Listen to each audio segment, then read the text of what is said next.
Okay, good evening. तो continue करते हैं।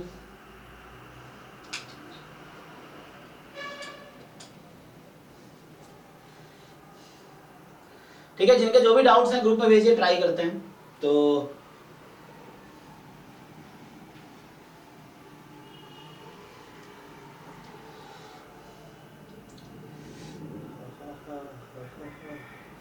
चलो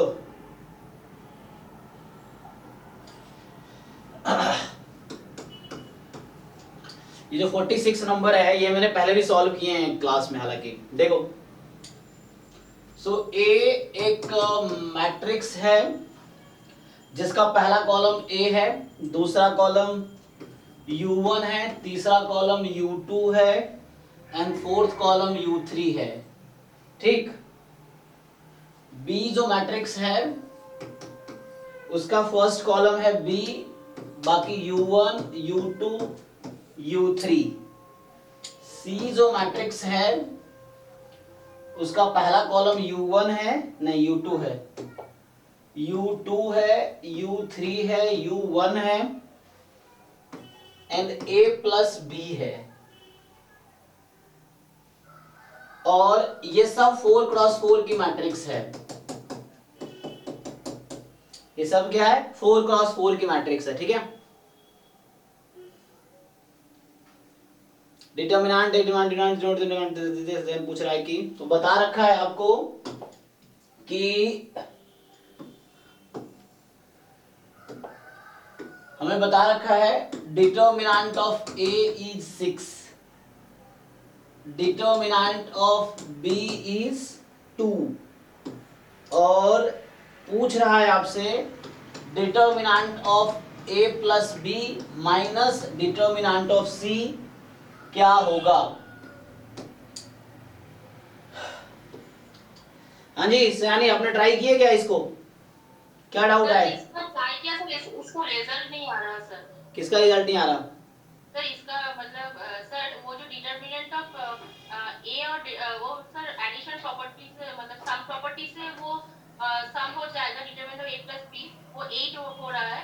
और वो जो डिटरमिनेंट सी है उसका सर मतलब कॉलम एक्सचेंज करके उसका सर साइन चेंज हो गया, तो उसका वैल्यू क्या होगा 8 हो रहा है, तो 8 प्लस 8 16 हो रहा है, लेकिन उसका आंसर कुछ अलग है सर। आपको मैट्रिक्स को ऐड करना आता है? जैसे यहां मुझे A प्लस बी मैट्रिक्स का डिटर्मिनेंट चाहिए, तो मुझे देख के बताओ आप A प्लस बी मैट्रिक्स क्या होगी। ये ए बी मैट्रिक्स दिखा ना, ये 4x4 का है। आपको ऐसा क्यों है? क्योंकि A एक कॉलम है, A एक कॉलम वेक्टर है 4x1 का, इस तरह से। तो मुझे बताओ A प्लस बी क्या होगा। ए प्लस बी, लेकिन ये तो मैट्रिक्स नहीं, ये तो डिटरमिनेंट फॉर्म में है। कहाँ डिटर्मिनेंट है? ये मैट्रिक्स का डिटर्मिनेंट है। अच्छा, डिटरमिनेंट का सम होता है। क्वेश्चन पढ़ लो पहले ठीक से, जब क्वेश्चन समझ ना 4 बार क्वेश्चन पढ़ो पहले। ए बी सी क्या है? ये ए बी सी क्या है? मैट्रिक्स का डिटर्मिनेंट है। वेक्टर का मतलब एबीसी वेक्टर्स है। अरे उल्लू, क्वेश्चन में पढ़ो। जब हाँ, ये तो मैट्रिक्स है। जब बेसिक्स नहीं हो तो 11th का जाके मैट्रिक्स डिटरमिनेंट क्वेश्चन सॉल्व कर दो। देखो इसमें कोई शर्म नहीं है। जैसे मान लो कहीं आप जा रहे हो, आपको एडवांस लेवल क्वेश्चन सॉल्व नहीं हो रहा था, पहले बेसिक लेवल के दो क्वेश्चंस देख लो कि डिटरमिनेंट में ऐसे क्वेश्चंस क्लास 11th-12th में हैं। तो आप 11th-12th क्लास का अगर बुक उठाओगे ना तो ऐसे क्वेश्चन मिल जाएंगे आपको। वो अदर वहां पे चूंकि डायरेक्ट एप्लीकेशन बेस्ड क्वेश्चन, ये थ्योरेटिकल है ना, तो ये थोड़ा थ्योरेटिकल हो गया। और मैट्रिक्स का सम क्या होता है, कैसे ऐड करते हो मैट्रिक्स को आप? मैट्रिक्स ऐड तो sir a plus B u1 2u1 2u2 2u3 जी। सो ये मैट्रिक्स सम है। Matrix sum simply component wise होता है, करस्पॉन्डिंग एलिमेंट को ऐड कर लो। हाँ, वो तो सर पता है। हाँ, मैं डिटरमिनेंट का भाग अब ध्यान दो, मुझे ये चाहिए तो उसके लिए मैं क्या करूंगा, मुझे चाहिए determinant of a plus B. So अगर मुझे चाहिए determinant of a plus B, तो अब आप देखो ध्यान से, अब ये डिटर्मिनेंट है हमारे पास a plus B 2u1 2u2 2u3। अब क्या होगा, सेकेंड कॉलम से 2 बाहर आएगा, थर्ड कॉलम से 2 बाहर आएगा, फोर्थ कॉलम से 2 बाहर आएगा। और ये 4x4 का डिटर्मिनेंट है। तो मुझे बताइए मैं क्या करना चाह रहा हूं, इस 2 को बाहर निकालना चाह रहा हूं, इस 2 को भी बाहर निकालना चाह रहा हूं, इस 2 को भी बाहर निकालना चाहता हूं। तो क्या बाहर आएगा? 2 to the power 4 बाहर आएगा। अच्छा, सिर्फ ये 2 बाहर आएगा तो क्या बन के बाहर आएगा? ये तो वो अच्छा हाँ वो 2 to the power 4 मतलब 2 to the power 4 and 2 to the power 4।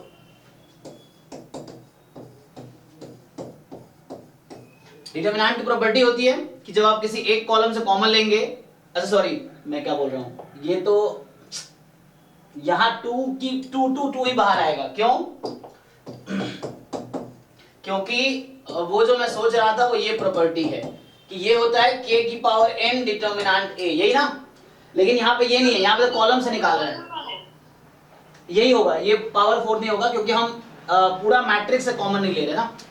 ये होता है ये वाला, लेकिन ये यूज नहीं हो रहा है यहाँ पे। यहाँ पे क्या यूज हो रहा है कि जैसे ईच रो या ईच कॉलम को किसी कांस्टेंट से मल्टीप्लाई करते हैं तो सिर्फ एक ही एलिमेंट बाहर आएगा। तो यहाँ से क्या बाहर आएगा? 2, ये 2 और ये 2 की पावर 3 बाहर आएगी, है ना। सो मतलब इस कॉलम से 2 को बाहर किया, इससे 2 ये, तो यहाँ 2 की पावर क्यूब आ गई। तो ये हो गया 2 की पावर 3 जो कि है 8। ठीक है, बाकी आप लोग भी देखो और कुछ मिस्टेक करो तो बताना। तो यहां से अब देखो ध्यान से, ये जो डिटर्मिनेंट है और ये जो सी वाला है, इसमें क्या रिलेशन है? ये सी मैट्रिक्स का डिटर्मिनेंट और इसमें क्या रिलेशन है? सर ये इसका जो कॉलम है वो मतलब डिफरेंट है मतलब। हाँ, तो कॉलम इंटरचेंज करने पर डिटर्मिनेंट में क्या होता है? साइन चेंज होता है। हाँ तो करो ना, क्या दिक्कत है इसमें? अच्छा सर अब हो जाएगा सर। मतलब मैं सिर्फ उसको डिटरमिनेंट सोच के किया था। मैं सॉल्व कर देता हूँ, मुझे भरोसा नहीं आपका, फिर कल डाउट पूछोगे नहीं हुआ, मैं पूरा कर देता हूँ। क्योंकि यहाँ से क्या होगा, हमारे पास ऐसा बनाना है मुझे, तो मुझे u1 और a प्लस बी उधर लाना है। तो एक काम करो, पहले a प्लस बी को यहाँ लाओ, तो ये यहाँ से इंटरचेंज होगा एक बार। तो जब एक बार इंटरचेंज करोगे एक माइनस बाहर आएगा, है ना। Interchanging 2 columns, when we interchange 2 columns और 2 row of a determinant, minus से मल्टीप्लाई हो जाता है। ठीक है, तो आपके पास ये वहां चला गया, तो अभी क्या होगा, -1 टाइम u3 यहां आ जाएगा। अच्छा, मुझे u1 यहां चाहिए, तो एक काम करो, इसको भी इंटरचेंज कर दो अभी, क्योंकि u1 वहां चाहिए ना। तो हमने अभी इसको इंटरचेंज कर रहा हूं, तो 2 बार इंटरचेंज किया तो माइनस इंटू माइनस प्लस ही हो जाएगा, सेम ही रहेगा। फिर तो मतलब यहाँ स्क्वायर लगा दो, u3 यहाँ आ गया, u2 यहाँ आ गया, u1 यहाँ चला गया, a प्लस बी यहाँ चला गया। अभी देखो, अभी c जैसा बना क्या, c का डिटर्मिनेंट। अभी क्या करना पड़ेगा मुझे, और एक बार ट्रांसफॉर्मेशन, इसको इंटरचेंज कर दो। तो जब इंटरचेंज करो एक माइनस और आएगा, तो ये हो जाएगा -8 determinant u2 u3 u1 a plus B. और अब क्या हुआ, सो ये मतलब क्यूब हो जाता ना, तो माइनस कर दिया मैंने, तो -8। अब ये किसका डिटर्मिनेंट है? ये हाँ सर, ये तो सर सी का डिटरमिनेंट हो गया, सी का डिटर्मिनेंट हो गया, है ना। ओके अब ये तो अच्छा, मैंने डिटर्मिनेंट ऑफ सी बना दिया यहाँ पे। तो मुझे तो एक्चुअली ए बी का डिटर्मिनेंट पता था ना, तो ए बी का डिटर्मिनेंट से हम सी का डिटर्मिनेंट निकाल सकते हैं कि नहीं? हाँ सर। कैसे निकाल सकते हैं? बी का डिटरमिनेंट से सर उसका मतलब अगर मैं आपसे पूछूं determinant a plus determinant b किसके इक्वल आएगा? Sir determinant of A, sir इसका जो सम हो जाएगा, मतलब ये जो कॉलम है उसका मतलब a और अलग अलग हो जाएगा, मतलब u2 u3 u1 a plus u2 u3 u1 b ऐसे करके। हाँ, तो डिटर्मिनेंट का सम कैसे होता है? सम मतलब हाँ वैसे तो होता है, मतलब अलग अलग होगा। इसका डिटर्मिनेंट और ये सम करेंगे तो क्या होगा, आपने पढ़ा होगा। सम हो जाएगा मतलब 6 + 2 8 हो जाएगा। नहीं वो तो ठीक है, मैं ये मैट्रिक ये ऐड करना चाह रहा हूँ, इसके डिटर्मिनेंट को ऐड करना चाह रहा हूँ मतलब मैं ये लिखना चाह रहा हूँ यहाँ से determinant of this plus determinant of this C, मैं ये बोलना चाह रहा हूँ। थोड़ा सा और छोटा करता हूँ इसको। सो देखो ध्यान से मैं बोलना क्या चाह रहा हूँ। मुझे सिर्फ डिटर्मिनेंट ए डिटर्मिनेंट बी पता है, मुझे उसको यूज कर डिटर्मिनेंट ए सी चाहिए मुझे। तो यहां से अगर मैं फर्दर कैलकुलेशन करूं डिटर्मिनेंट ए प्लस डिटर्मिनेंट बी, तो डिटर्मिनेंट मैट्रिक्स में क्या है, ए u1 u2 u3 plus B u1 u2 u3। अब मैं बोल रहा हूं इन टू डिटर्मिनेंट का सम पता है कैसे करते हैं, जब बाकी तीन कॉलम कॉमन है तो कैसे ऐड होता है डिटर्मिनेंट, तीन कॉलम कॉमन है ना, इसका थ्री तो ये आ जाएगा डिटर्मिनेंट में a प्लस बी, बाकी कॉमन रहेगा। सो u1 u2 u3। अब देखो ध्यान से ये क्या निकल के आया, ये डिटरमिनेंट ऑफ मतलब सी निकल गया, लेकिन सी एग्जैक्टली नहीं है ना, अभी इंटरचेंज करना पड़ेगा फिर से आपको। सर a प्लस b का जो है होल डिटरमिनेंट वो पहले कैलकुलेट कर सकते हैं सर। अच्छा, लेकिन सी का जरूरत पड़ेगा ना हमें फिर से।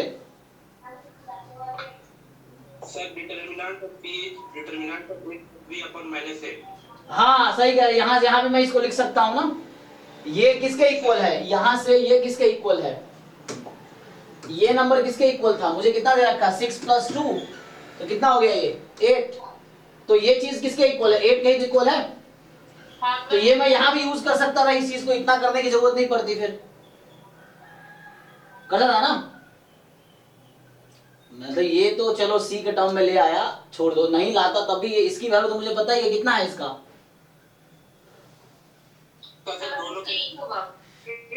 ये तो इसको चाहो तो इतना, इसको छोड़ दो, बाद में इसको हम देख लेंगे, तो यहाँ यूज करो डायरेक्टली बिना इंटरचेंज किए, ये तो डायरेक्टली हमने निकाल लिया, तो ये तो 8 हो गया ना।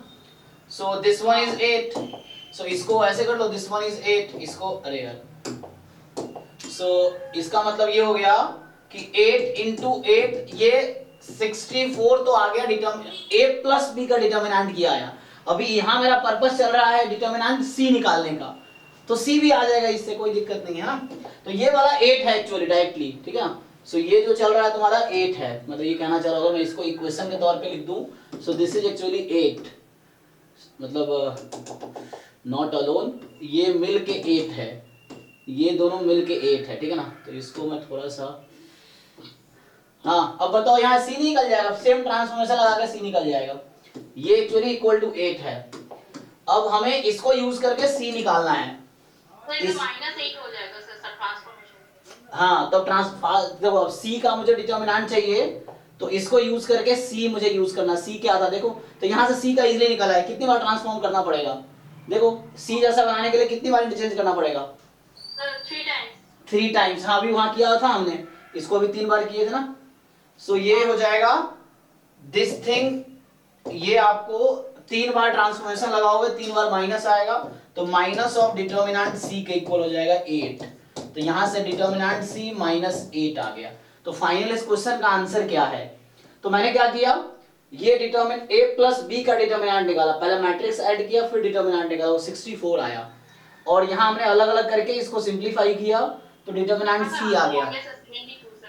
अच्छा, तो हमसे क्वेश्चन में पूछा था,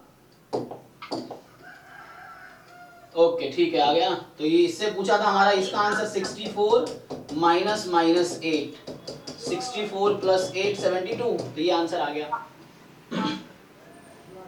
तो इस क्वेश्चन का ये आंसर है, ओके। चलो नेक्स्ट क्वेश्चन जो है,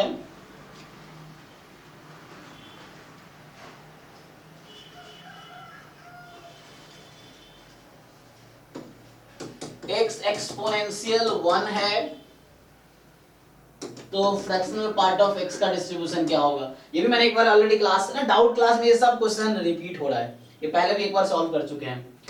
so x minus fractional part of x, और ये क्या है, अगर तुम ध्यान से देखो, अगर तुमसे लिख मैं बोलूं कि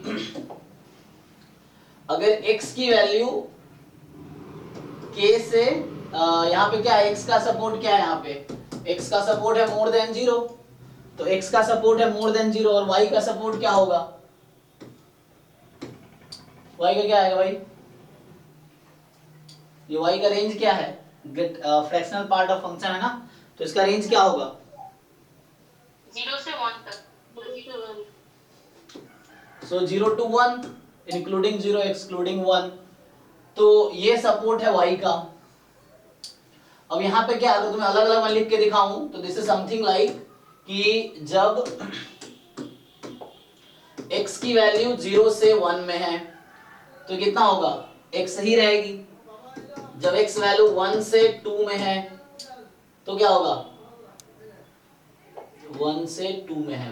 जब x की वैल्यू, अच्छा यहाँ 1 अगर इंक्लूड भी कर लें तो क्या होने, 1 हो जाएगा। तो यहाँ से हाँ, x 1 से 2 में है तो y की वैल्यू कितनी आएगी, x माइनस 1। x 2 से 3 में है, x minus 2 and so on. तो अगर शॉर्टकट में लिखूं तो ये कुछ ऐसा है कि y is equal to x minus k for k between what, बताओ, sorry for x between what, x minus k कब आएगा, इसको देख के बताओ। सर k माइनस 1 से k तक नहीं, k से k प्लस 1 तक है ना, क्योंकि यहाँ 0 1 2 चल रहा है तो यहाँ वही तो चल रहा है 0 1 2। तो 0 से 1 में है तो x माइनस 0, 1 से 2 में है तो x माइनस 1, 2 से 3 में है तो x माइनस 2। तो इस तरीके से हमारे पास तो k से k प्लस 1 है। तो ये तुम्हारे पास आ गया। अब क्या करोगे, तुम्हें क्या चाहिए, तो y हमारा क्या है, डिस्क्रीट है, कॉन्टिन्यूअस है, x तो कॉन्टिन्यूअस है, y क्या है, डिस्क्रीट या कॉन्टिन्यूअस, नहीं, चेक करो क्या होगा, डिस्क्रीट या कॉन्टिन्यूअस,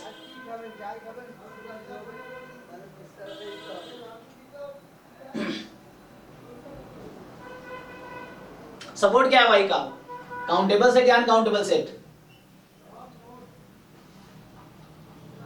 y का जो अनकाउंटेबल है ना, तो अनकाउंटेबल सेट जिसका सपोर्ट है वो क्या होता है, कॉन्टिन्यूअस। तो y is a continuous random variable, ठीक है। तो y कॉन्टिन्यूअस रैंडम वेरिएबल है। चलिए, तो यहां से मुझे क्या चाहिए, y का पीडीएफ चाहिए। सो कोई दिक्कत नहीं है। अब दो ऑप्शन है, आप सीडीएफ अप्रोच से जाओ या पीडीएफ अप्रोच से जाओ। पीडीएफ से जाओगे तो उसके लिए मुझे सीडीएफ से करते हैं, सीडीएफ से आपको ज्यादा समझ आएगा। तो fy ऑफ y, इसका मतलब हुआ probability y less than equal to y। y मुझे पता है 0 से 1 के बीच में ही होगा हमेशा, ओके। सो इसको मैं लिख सकता हूं y capital Y less than equal to y intersection x between k and k plus 1, ठीक है। और यहां पे क्या करो, यहां पे करो तुम समेशन k फ्रॉम, कहां से स्टार्ट हुआ था k मेरा, 0 से ना, 0 से इंफिनिटी। तो ये क्या हुआ है, ये कौन सा थ्योरम यूज हुआ है यहाँ पे, probability of a is equal to probability of a intersection ei summation over i। ये क्या है, टोटल प्रोबेबिलिटी यही तो है। अब यहां से अगर आप लिखोगे तो क्या हो जाएगा बताओ। So this is summation k from 0 to infinity probability, और जब x k to k plus 1 है तो y की वैल्यू क्या है, x माइनस k।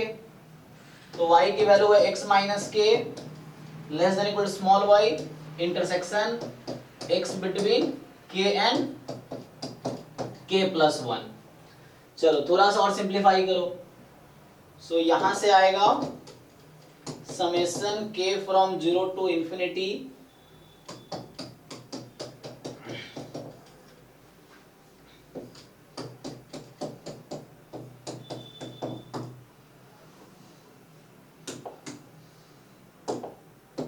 अब ये बताओ मुझे, तो ये जो y है ना स्मॉल y, इसका रेंज 0 टू 1 है, तो इन दोनों सेट का इंटरसेक्शन बताओ क्या आएगा।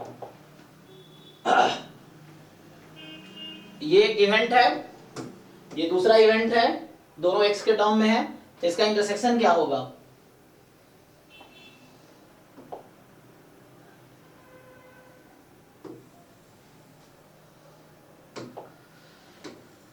बताओ भाई।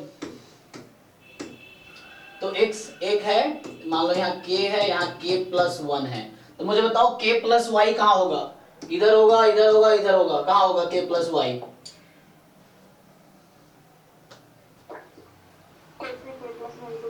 हाँ यहाँ होगा k प्लस वाई, क्योंकि y 0 से 1 के बीच में है तो y 0.5 हो सकता है, 0.8 हो सकता है, 0.9 हो सकता है, 0 हो सकता है। तो 1 इससे आगे बीच का नंबर है। अब देख के ध्यान से बताओ, तो एक कह रहा है कि x की वैल्यू इससे कम है ना, पहला वाला यही कह रहा है ना k प्लस वाई से कम है, तो दूसरा वाला कह रहा है कि k और k प्लस 1 के बीच है। तो इंटरसेक्शन क्या है, देखा इंटरसेक्शन। तो यहां से आ गया प्रोबेबिलिटी x की वैल्यू k से k प्लस वाई के बीच है। अब करो इसको सॉल्व, तो यहां से आ जाएगा। हम क्या फाइंड कर रहे हैं अभी, हम y का सीडीएफ फाइंड कर रहे हैं, summation k from 0 to infinity. अब ये प्रोबेबिलिटी निकाल पाएंगे हम लोग, हमारा x का डिस्ट्रीब्यूशन क्या था, एक्सपोनेंशियल। तो एक्सपोनेंशियल का पीडीएफ पता है ना आप लोगों को, या सीडीएफ से जाना चाहोगे, सीडीएफ से चले जाओ।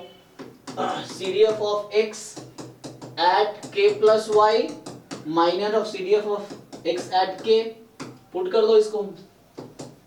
तो summation k from 0 to infinity, अब x तो एक्सपोनेंशियल 1 है तो इसका सीडीएफ है 1 माइनस e की power minus x, so 1 minus e की power minus k plus Y minus 1 minus e की पावर माइनस k। तो ये 1 1 तो हो गया कैंसिल, ठीक है ना। सीडीएफ x एक्सपोनेंशियल 1 था, तो यहां से आ गया finally k from 0 to infinity, 1 1 काट दो तो e की पावर माइनस k, कॉमन ले लेता हूं मैं थोड़ा शॉर्टकट, तुम देख लो कैलकुलेशन अपना। 1 माइनस e की पावर माइनस वाई, यही बचेगा ना, देखो ध्यान से। 1 1 कैंसिल, e की पावर माइनस k कॉमन, तो 1 माइनस या प्लस माइनस, ठीक है ना, 1 माइनस e की पावर माइनस वाई। अब ये समेशन तो k पे है, जिसको बाहर निकाल दो, तो जो बाहर निकाल दोगे निकाल लो, समेशन सीडीएफ आ गया, सीडीएफ आ गया तो डिफरेंशिएशन कर लो, पीडीएफ आ गया।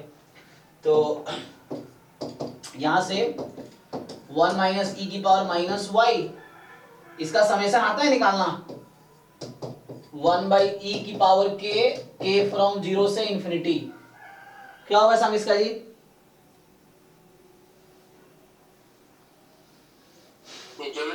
हाँ geometric sum, infinite geometric sum, yes.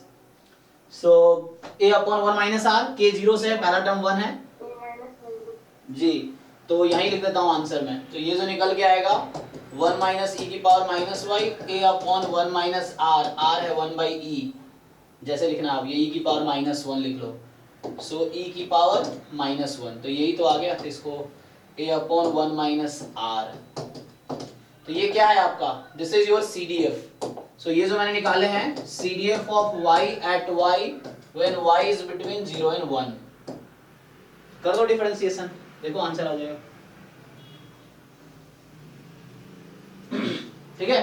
तो इसको डिफरेंशिएट करो y के रेस्पेक्ट में और पीडीएफ आ गया, चेक कर लो आंसर ये है क्या।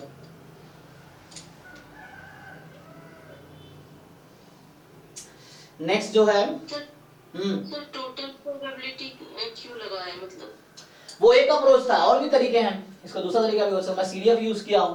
टोटल प्रोबेबिलिटी क्या कहता है, ये आपका सैंपल स्पेस है, ये वाला E1 है, ये वाला E2 है, ये वाला En है। अब मेरा एक सेट है, ये जो ब्लैक से मैं सेट कर रहा हूं, दिस इज इवेंट A, ये जो ब्लैक से सेट किया कैपिटल A है, और E1 E2 E3 En मेरा पार्टीशन था सैंपल स्पेस का।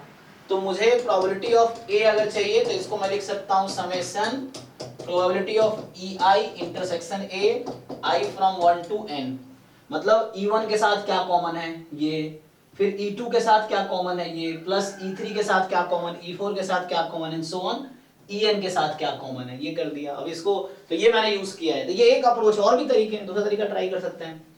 सो इसी को बाद में आप लोग ये जानते होंगे कि इसको ऐसा लिखते हैं ना हम लोग, k फ्रॉम 1 टू n। अब आप यहाँ पे लगाओगे मल्टीप्लिकेशन रूल ऑफ प्रोबेबिलिटी, तो वो क्या कहता है, this is probability of EI into A given EI।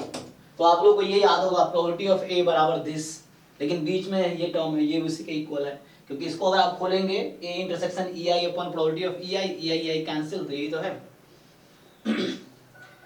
सो मैंने ये यूज किया यहाँ पे। क्यों यूज किया है? क्योंकि मेरे पास पार्टीशन था, E1 मेरे पास था x 0 से 1 में होगा, E2 मेरे पास था x 1 से 2 में है, एंड सो ऑन। ये मेरे पास पार्टीशन था ना, due to greatest integer function. So यहाँ पे जो मैंने पार्टीशन ये यूज किया, मेरे पास ये पार्टीशंस हैं। तो जो EI से जो यूज किया मैंने ये वाला है k to k+1 EK है वो। तो ये मेरा तरीका, यानी यही तरीका सही है। दूसरा तरीका भी है, सेकेंड अप्रोच लगाओगे तो और क्या कर सकते हैं, डायरेक्टली ट्रांसफॉर्मेशन कर लो। तो डायरेक्टली करेंगे तो क्या होगा, ये तो मैं CDF निकाले हैं, अगर मैं डायरेक्टली फाइंड करता PDF तो ठीक है, बाद में फिर समेशन करना ही पड़ता। तो एक काम करो, PDF of x into y given x से लिख सकते हैं ना, और उस पर समेशन कर दो, आएगा इससे। देखो अगर मैं दूसरा तरीका लगाता कि fy of y is equal to probability x between k and k+1 and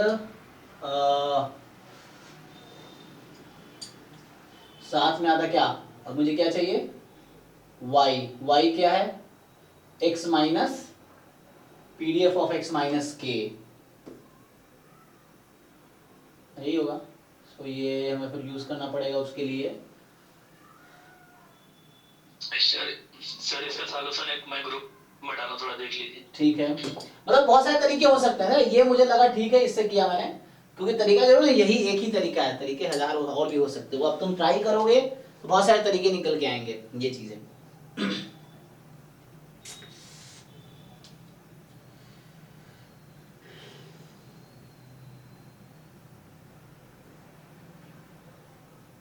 ये क्या, y 0 से 1 में है तो फ्रैक्शनल पार्ट ऑफ x है, n है, क्या है x है, और y बराबर x है जब 0 से 1 है। क्यों y is equal to x क्यों होगा, तो अगर इससे करेंगे तो क्या आता है, आंसर सेम आ रहा है सर y बराबर x इसलिए ले लेंगे क्योंकि जो फ्रैक्शनल पार्ट है x का जो ग्राफ होता है वो ओरिजिन से पास होता है, तो उस हिसाब से मैंने वो तो राइट में थोड़ा ग्राफ बना के कर लिया था। ओके शायद यही आंसर है, मतलब पता नहीं। हाँ आ जाएगा, तो आंसर यहाँ तो निकाल ही रखा मैंने, इसको डिफरेंशिएशन करो भाई तो आ तो जाएगा, इसका डेरिवेटिव 0 हो जाएगा, आंसर तो वही है जो आपने निकाले, सेम ही आएगा। जैसे यहाँ पे आंसर क्या आएगा, ये आंसर तो वही आएगा। सो fy ऑफ y इसको डिफरेंशिएट कर लो तो 1 का डेरिवेटिव 0, तो e की power minus y upon e की power minus 1 y between 0 and 1, ठीक तो है, तो यही आएगा। हाँ ये आंसर भी यही है। डिफरेंशिएट करेंगे इसको, डिफरेंशिएशन कीजिए तो यही आएगा कि तो कांस्टेंट है। तो और वहाँ पे मैंने वो ट्रंकेट कर लिया 1 पे, क्योंकि 1 पे तो वो डिसकंटिन्यूअस हो जाता है ग्राफ, तो वहाँ पे उसकी प्रोबेबिलिटी को डिवाइड कर दिया जिससे कि वो रेंज पे 1 दे देगा। बट 1 नॉट, हाँ 1 कभी इसकी वैल्यू नहीं होगी, तो 1 कभी वैल्यू नहीं होगी तो हाँ। तो P1 मतलब क्या आपने लिखा है, 1 माइनस e की पावर, हाँ मतलब x लेस देन और 1 के लिए हम लोग वो कर देंगे डिवाइड, ओके ट्रंकेट कर दिया गया है मतलब। तो y की वैल्यू 0 से 1 अचीव नहीं कर रहा है, बेसिकली वो अचीव नहीं कर रहा इसलिए डिवाइड किया। हाँ हाँ राइट, y की वैल्यू कभी वैल्यू 1 नहीं हो सकती ना, सो y कभी 1 नहीं होगी, तो इसीलिए आपने घटा दिया। ठीक है, आंसर भी ठीक है, अप्रोच भी ठीक लग रहा है ना, तो डिपेंड करता है कि आप कैसे सोचते हैं। सो ठीक है, वो भी सही है, क्योंकि अगर मतलब ये कहना संभव ये है कि इंटीजर वैल्यूड होंगी तो y बराबर x ही हो जाएगा। अगर x कोई इंटीजर वैल्यू ले रहा है तो उसमें और अगर नहीं ले रहा है तो फ्रैक्शनल पार्ट ही है, तो एग्जैक्टली ठीक है, ये भी सही है, लेकिन इस तरह सोचना अपने तरीके से आपने सोचा, ठीक है, आंसर भी सही आ रहा है, मतलब सही है। और भी तरीके हो सकते हैं, डायरेक्टली PDF भी निकाल सकते हो, डायरेक्टली PDF अगर निकल से इन्होंने निकाले हैं, सो ऐसा अगर मैं सोचूं तो क्या कर सकता हूँ कि मैं तो CDF अप्रोच से, क्या ट्रांसफॉर्मेशन मेथड से, है ना, और अगर वैसे डायरेक्टली x माइनस k का पहले PDF निकालो, अगर इसका PDF निकालोगे क्या आएगा, तो x माइनस k का PDF निकालो और इसको फिर k से k प्लस 1 में वो करना पड़ेगा। देख सकते हो, ठीक है, ये अपना समझ आ रहा है, ठीक है इस तरह से। हाँ सर, लेकिन आप वाला थोड़ा और अच्छा लग रहा है, मतलब डिटेल, मतलब ये थोड़ा क्या समझाने के लिए डिटेल में, लेकिन एंट्रेंस में क्या है कि हो गया पूरा। हाँ, तो ये कि जो जैसे बेसिक जैसे हम सब्जेक्टिव सॉल्यूशन करते हैं उस तरह का हो गया है, लेकिन एक और भी तरीके आप सोच सकते हो, मैं भी सोचूंगा जब मिलेगा तो ये ठीक है अभी।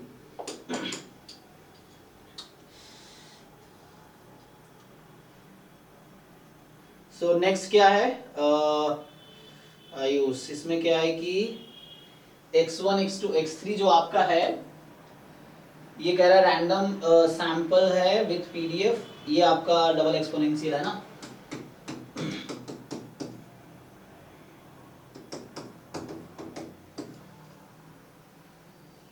ठीक है, तो मतलब ये double exponential with mean theta है ना, और यहाँ मतलब थीटा कॉमा बी होता है, या जो भी लेना है, तो बी की वैल्यू 1 है यहाँ पे। और यहाँ आप क्या टेस्ट कर रहे हैं, टेस्ट कर रहे हैं थीटा बराबर 0 वर्सेस थीटा लेस देन 0। तो अब बता रखा है कि टेस्ट स्टैटिस्टिक्स ये है, अच्छा, समेशन वाई आई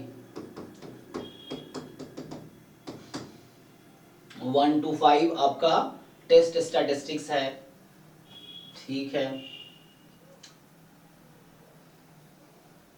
तो एक्चुअली वाई आई जो है ना, ये तो मान लो टी ले लेता हूं, टेस्ट स्टैटिस्टिक्स, जहां पे वाई आई आपका है 1 या 0, तो 1 कब है अगर एक्स आई पॉजिटिव है, और 0 है अगर एक्स आई अदरवाइज है ना, मतलब अदरवाइज नेगेटिव होगा तो अदरवाइज। तो यहाँ वाई आई का डिस्ट्रीब्यूशन एक्चुअली ना, वाई आई इज, मैं बोलूंगा क्या बोलते हैं इसको, बर्नौली है ना। वाई आई के सपोर्ट में दो ही वैल्यू है, 0 या 1, तो ये बर्नौली है। So Y I is Bernoulli, बताइए पी क्या होगा, what is the probability of Y I being 1। So Y I 1 होने का मतलब एक्स आई पॉजिटिव, और ये एक्स आई पॉजिटिव होने की क्या प्रोबेबिलिटी है यहाँ पे निकालने पड़ेंगे, क्योंकि मीन तो इसका थीटा है ना। सर ये बर्नौली नहीं समझ पाया। हाँ, बर्नौली क्या होता है,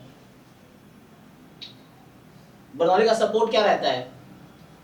सर मतलब या तो 0 वैल्यू ले या तो 1 वैल्यू ले। तो देखिए वाई आई की वैल्यू क्या क्या है, या 1 लेगा या फिर 0 लेगा, तो 1 लेने की क्या प्रोबेबिलिटी है,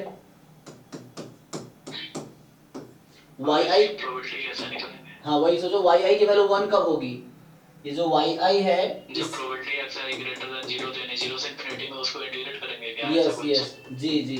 सो वाई आई बराबर 1 है, तो इसका मतलब है एक्स आई मोर देन 0 है, तो 0 से इंफिनिटी में इसको इंटीग्रेट कीजिए। थीटा कुछ बता रखा है, थीटा क्या है, थीटा पॉजिटिव होना चाहिए, थीटा कोई भी रियल नंबर है, अच्छा कोई बात नहीं। तो यहाँ पे आपके पास है e की power minus mod x minus theta dx, ठीक है ना, अच्छा वो भी तो 1/2। सो ये आप जो निकालेंगे तो ये p आ गया, तो ये बर्नौली p है, और p क्या आएगा, ये वाला आएगा। सो अच्छा, तो अंडर एच नॉट ये हाफ आ जाएगा, ओके। तो अंडर एच नॉट ये हाफ आ जाएगा, अगर थीटा 0 कर देंगे तो जब थीटा 0 होगा अंडर एच नॉट जो है ना, तो ये प्रोबेबिलिटी हाफ आ जाएगी, 1/2 हो जाएगी। अगर थीटा आपकी वैल्यू 0 रख दे तो ये 1/2 आ जाएगी, ठीक है। तो आगे पूछ क्या रहा, देखते हैं आगे। तो मतलब ये जो टी जो है ना, summation Y I from 1 to 5, so ये बाइनोमियल 5, p हो जाएगा, ओके। तो पूछना चाह रहा है आपसे ये, तो है ना, क्या पूछ रहा है कि साइज ऑफ द टेस्ट, तो साइज का फॉर्मूला क्या है आपका, ठीक है ना, इजी तो है, देखिए। तो आपसे पूछा है साइज ऑफ हो जाएगा, वो स्टैटिस्टिक्स होती है तो वही मिस्टेक हो जाएगा। हाँ, साइज ऑफ टेस्ट का मतलब अब तो इजीली कर लेंगे आप कि probability of rejecting H not है ना, और रिजेक्शन रीजन भी दे ही रखा है मुझे, रिजेक्शन रीजन है t less than equal to 2 given theta is equal to 0, क्योंकि साइज निकाल रहे थे, अंडर एच नॉट निकालेंगे, तो अंडर एच नॉट ये 1/2 इफ थीटा इज 0, तो ये आ गया बाइनोमियल 5, 1/2 इफ थीटा इज 0, यहाँ थीटा 0 ही है, तो आप सिंपली निकाल लेंगे कि बाइनोमियल में 0, 1, 2 पे सम कर लीजिए, आ जाएगा, ये असर हो जाएगा। फिर नेक्स्ट जो क्वेश्चन है कि जैसे यहाँ पे आपसे पूछा है क्या कि x रैंडम वेरिएबल है जिसका पीडीएफ ये है। अच्छा, x are nth order statistics है, तो पूछ रहा है the value of 0 being more than first order static less than this. इस तरह क्वेश्चन का पीवाई क्यू करोगे ना तो हो जाएगा। गेट 2022 में क्वेश्चन आया हुआ है, ठीक है। तो मतलब सेम क्वेश्चन नहीं इस पैटर्न पे, तो वहां पे जो है e की पावर -x और 1 प्लस e की पावर x।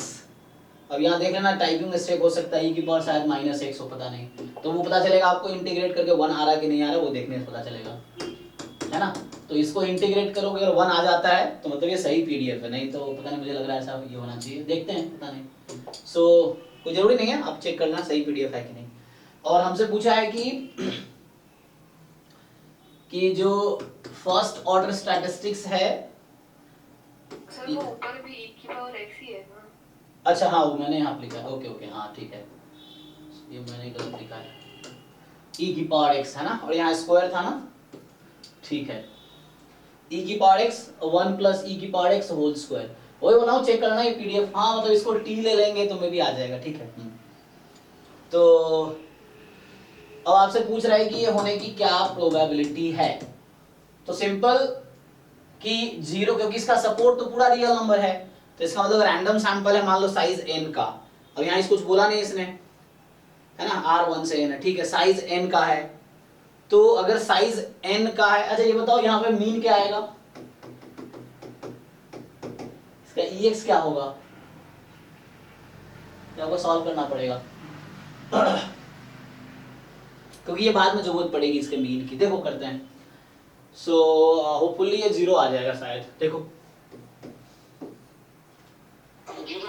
ठीक है ना, 0 आ जाएगा ना, वो कुछ ऑड फंक्शन हो जाएगा इसीलिए, हाँ तो ये 0 आ जाएगा आपका, तो ये 0 आ जाएगा। तो यहाँ पे एक्चुअली जो गेट में क्वेश्चन आया ना वो यहाँ म्यू है, ठीक है ना, मीन है जो गेट में क्वेश्चन आया हुआ है, तो उसने 0 यहाँ पे कर दिया, जिसने बनाया उसने, और कुछ नहीं है। सो तो क्या करो, कॉम्प्लीमेंट ले लो, 1 माइनस, है ना, तो इसलिए मैं कहता हूँ जो बच्चा पीवाईक्यू थोरो 4, 5, 10 बार सॉल्व कर लिया ना तो उसको ऑलमोस्ट सारे कॉन्सेप्ट समझ आ गए, तो अब नया क्वेश्चन आएगा तो उस पैटर्न पे सोच पाओगे आप कि हाँ ऐसा कर सकते हैं क्या। अब मैं भी वैसे ही सीख रहा हूँ, मैंने कुछ मुझे क्वेश्चन दिखा, मुझे लगा अच्छा पीवाईक्यू में ऐसा था, अब उसी पैटर्न पे मैं सॉल्व कर दूंगा क्योंकि मैंने पीवाईक्यू कर रखे हैं, है ना, इस तरीके से। सो यहाँ से क्या है कि सिंपली इसका कॉम्प्लीमेंट ले लो, कॉम्प्लीमेंट ले लेंगे तो क्या होगा, ये बोल रहा है 0 इस बीच में होगा, तो कॉम्प्लीमेंट लेने का क्या मतलब है, 0 या तो फर्स्ट ऑर्डर स्टैटिस्टिक्स से कम है, तो ये नंबर लाइन है, मान लीजिए यहाँ है फर्स्ट ऑर्डर स्टैटिस्टिक्स, यहाँ है nth ऑर्डर स्टैटिस्टिक्स, ये है प्लस इंफिनिटी और ये है माइनस इंफिनिटी।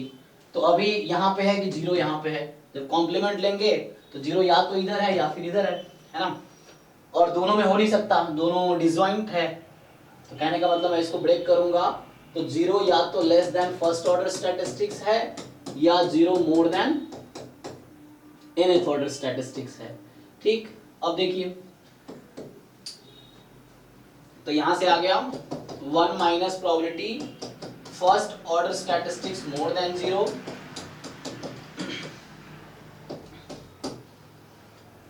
ठीक।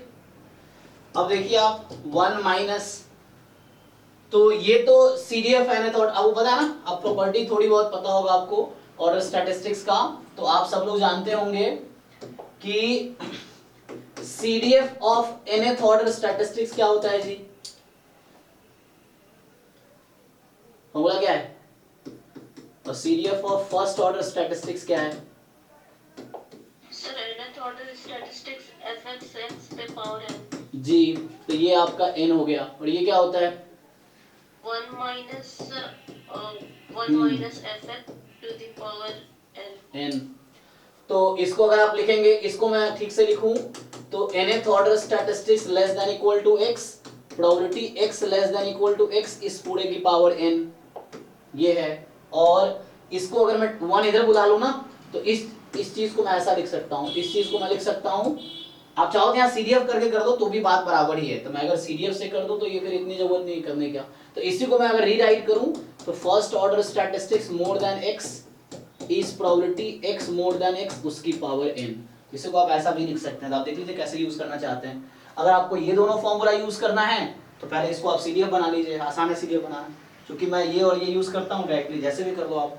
तो अगर CDF बनाए करना है CDF से कर लो। तो क्या कर सकता हूँ इसको मैं, इसको लिख 1 माइनस दिस को लिख सकता हूँ मैं, ठीक है ना, ये 1 माइनस दिस है ना, तो इसको क्या लिख सकता हूँ, probability first order statistics less than equal to 0 minus probability nth order statistics less than 0।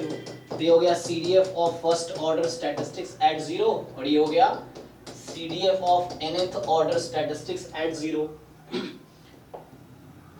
और फॉर्मूला मुझे दोनों का पता है, 1 minus CDF of x at 0 की power n minus CDF of x की पावर m। x ये ओरिजिनल डिस्ट्रीब्यूशन जो पॉपुलेशन का डिस्ट्रीब्यूशन है। तो यहाँ से क्या आ गया, अब आपको क्या पता है, एक कॉन्टिन्यूअस रैंडम वेरिएबल है, इसका मीन 0 है, तो मीडियन भी 0 होगा, क्योंकि तो इसका मीडियन में निकालेंगे तो भी 0 आएगा, ठीक है, क्योंकि probability x less than half निकालोगे, लेस देन 0 निकालोगे 1/2 आएगी, मोर देन 0 1/2 आएगी। 0 इज द मीडियन आल्सो। सो उससे फायदा क्या हो रहा है कि CDF की वैल्यू मीडियन पे क्या होती है, हाफ ना, 1/2 जी। तो 1 माइनस ये 1 माइनस 1/2 तो 1/2 की पावर n। अच्छा, तो यहाँ थोड़ा गलती इन लोगों ने ये किया है, तो इसने तो बताया ही नहीं आपको कि n क्या है ना। तो ये इस क्वेश्चन का आंसर है, यही गेट में भी यही आंसर है, गेट के क्वेश्चन में भी सेम आंसर है, क्योंकि सेम ही क्वेश्चन है दोनों, PDF बदल दिया उसने। सो अब वहां पे पूछा हुआ है कि मिनिमम n क्या होगा ताकि ये more than equal to something हो जाए, गेट में ऐसा कुछ पूछा हुआ है, this is more than equal to 0.97, ठीक है ना। गेट 2022 का न्यूमेरिकल आंसर टाइप में क्वेश्चन है, आप चेक कर सकते हो पेपर खोल के, ठीक है। तो वहां इन्होंने n पूछा हुआ है, n क्या होगा ताकि ये प्रोबेबिलिटी 0.95 या 97 से ज्यादा हो जाए, तो वहां n निकल आता है, या 99 से हो जाए। अब यहाँ इन्होंने तुमसे ऐसा पूछा है, दिमाग तो लगाया नहीं, क्या पूछा है, तो यहाँ पूछा है आपसे कि फाइंड द वैल्यू ऑफ, तो ये तो सब्जेक्टिव क्वेश्चन है, तो ये वैल्यू है, ठीक है। किसी डाउट है तो बताइए। अब ये मान लो 10 होता है, 10 रख देते तो ऐसा आंसर आ जाता। अबे विकास, इसमें क्या डाउट है आपको, विकास कुमार गुप्ता है, हाँ यस सर, क्या डाउट है आपको इस क्वेश्चन में, या आपने समझ में नहीं आ रहा है कैसे लगेगा। वीडियो आपने देखा है वो 2023 सॉल्यूशन वाला, मतलब हमने तो नहीं देखा, अभी खुद से ट्राई कर रहा हूँ सर। हाँ ठीक है, खुद से ट्राई कीजिए, और जैसे अगर नहीं हो रहा है तो आप हिंट के लिए आप जो आपके व्हाट्सएप ग्रुप के डिस्क्रिप्शन में बैच 3 नाम का एक प्लेलिस्ट है, उसमें हमने शुरू 2023 जैम से ही किया था, तो जैम 2023 के 5 वीडियोस हैं, आप जाके देखिए किस वीडियो में मैंने इसको सॉल्यूशन कराए हैं, और वो सारे क्वेश्चन मैंने वहाँ सॉल्व किए हैं। तो आप देखिए, अगर फिर भी वहाँ से भी कन्विंस नहीं होते हैं तो फिर आप दोबारा पूछिए, ठीक है, तो आप वहाँ ट्राई कीजिए पहले, मैंने सॉल्व करा रखा है ऑलरेडी उस वीडियो में, आप देखिए वहाँ पे, और नहीं समझ आता फिर पूछिए, फिर हम डिस्कस करेंगे। सो नेक्स्ट जो क्वेश्चन है 49,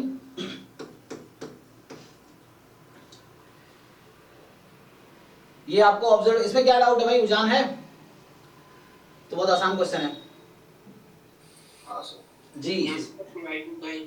हाँ, ये भी हालांकि PY के 2022 का ही, बहुत आसान क्वेश्चन है ये। इसमें क्या डाउट है आपको, x bar is equal to EX ही तो करना है ना, तो x बार तो डेटा पॉइंट दे रखा है आपको 1 2 3 4, तो यहाँ पे x1 x2 x3 x4 ये चारों नंबर लिखा हुआ है शुरुआत में, देखो लिखा हुआ है ना 2.5 -1 2 अपॉन 4, तो ये x बार हो गया। अब EX, अब मेन EX ही निकालना है, इसमें मीन निकालना है आपको, तो आप भी इसका ना बैच 3 का प्लेलिस्ट आप चेक कीजिए आप लोग, ठीक है, डिस्क्रिप्शन में है, आप किसी भी ग्रुप में है उस ग्रुप के डिस्क्रिप्शन में जाओ, देखो बैच 3 नाम का प्लेलिस्ट है, उसमें 2023 से 2005 तक के एक एक पेपर का एक एक क्वेश्चन का सॉल्यूशन है उसमें, और अगर नहीं कुछ छूट गया है, मतलब अगर आपको अभी भी डाउट है तो आप फिर पूछिए, वहां चेक कीजिए, वहां मिल जाएगा सॉल्यूशन इसका, और समझ नहीं आता तो पूछिए आप, ठीक है। अच्छा, मैं हिंट बस दे देता हूं, तो ये कुछ ऐसा है, लैम्डा टाइम f1x, मतलब ऐसा होगा x time this dx plus 1 minus lambda x time f2x dx है, ये वाला केस है। मतलब ये ऐसा हो जाएगा lambda ex1 plus 1 minus lambda ex2। मतलब ये जो पीडीएफ है ना, ये कॉन्वेक्स कॉम्बिनेशन है दो पीडीएफ का।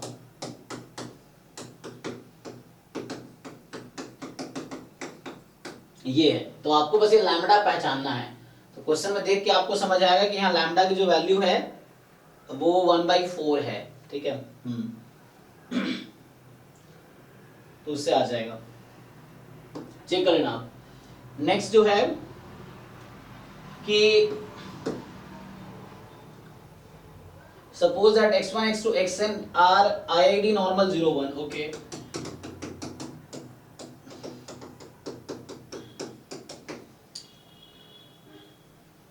So which of the following statement is not correct? पूछ रहा है कौन सा करेक्ट नहीं है।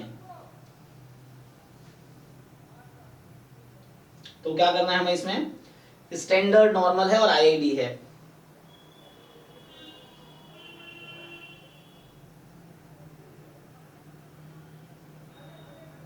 ठीक है, साइन तो एक्चुअली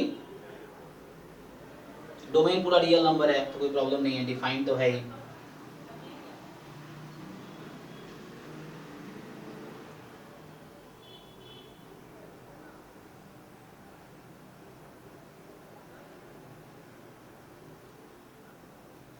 कैसे बनाया है क्वेश्चन, तो इसमें एक्चुअली मुझे लग रहा है ना थोड़े से, एक तो क्यों लग रहा है इसको कि एक्चुअली पता है ये लोग क्वेश्चन, ये पहले भी गलती किया है ना। अभी कुछ दिन पहले क्वेश्चन मिला था हमें जहाँ पे सेमी क्वेश्चन था, उसमें ये उसमें है ना ऑफिशियल आंसर की में लगा रखा है x1 more then x2 x3, ये हाफ लगा रखा है ना। ये टेस्ट का आई थिंक मॉड टेस्ट 7 का ऐसा है ना।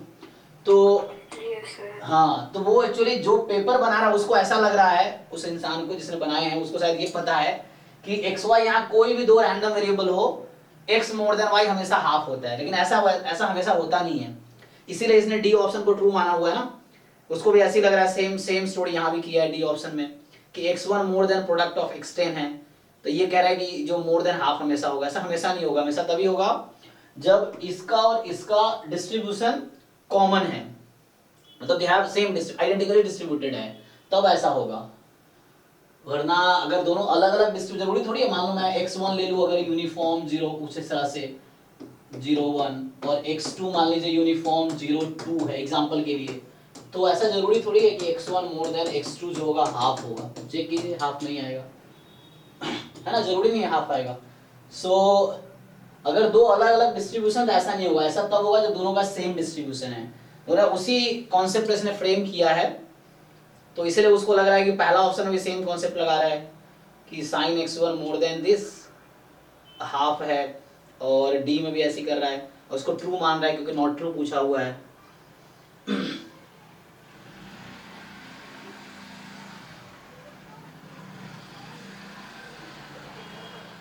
है ना, क्योंकि देखो इसमें सी ऑप्शन में क्या है, साइन साइन काट दोगे, लेकिन साइन साइन ऐसे कैंसिल कर नहीं सकते हम, क्योंकि कैंसिल कब कर सकते हैं, जब फंक्शन मोनोटोनिक हो, तो इंक्रीजिंग या डिक्रीजिंग हो। जैसे fx1 मोर देन gx1 है, या मान लो gx2 है, या f ही कॉमन रखो, है ना, f कॉमन रखो, fx1 मोर देन fx2 है। सो ये इंप्लाई करेगा x1 मोर देन x2 अगर f स्ट्रिक्टली इंक्रीजिंग फंक्शन है, और ये उल्टा हो जाएगा अगर f स्ट्रिक्टली डिक्रीजिंग फंक्शन है ना। अदरवाइज ऐसा डायरेक्टली कैंसिल नहीं कर सकते f को हम। f को कैंसिल करने के लिए इंक्रीजिंग है तो सेम ऑर्डर रहेगा, डिक्रीजिंग है तो ऑर्डर रिवर्स हो जाएगी इनइक्वालिटी की, और अगर मोनोटोनिक नहीं है तो कैंसिल नहीं कर सकते, है ना। सो ऐसा है। सो इसने मुझे लगता है क्वेश्चन गलत फ्रेम किया है, ठीक है ना, क्योंकि उसको ऐसा लगता है कि यहाँ x1 x2 कोई भी दो रैंडम वेरिएबल हो तो प्रोबेबिलिटी हाफ ही होगी। ऐसा नहीं होगा, है ना, ऐसा तब होगा जब आइडेंटिकली डिस्ट्रीब्यूटेड है। तो ये क्वेश्चन गलत फ्रेम किया है, ठीक है।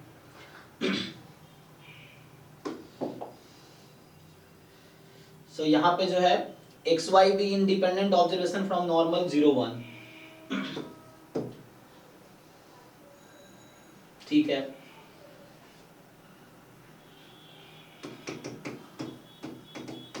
एक्स वाई IID है नॉर्मल 0 1, और GT एक फंक्शन है probability mod x minus Y more than t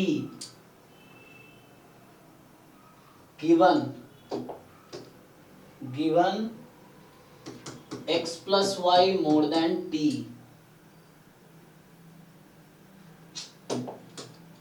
तो इस तरह से है कि mod x minus y more than t given x plus y more than t। चलो तो यहां से तो मुझे ये पता है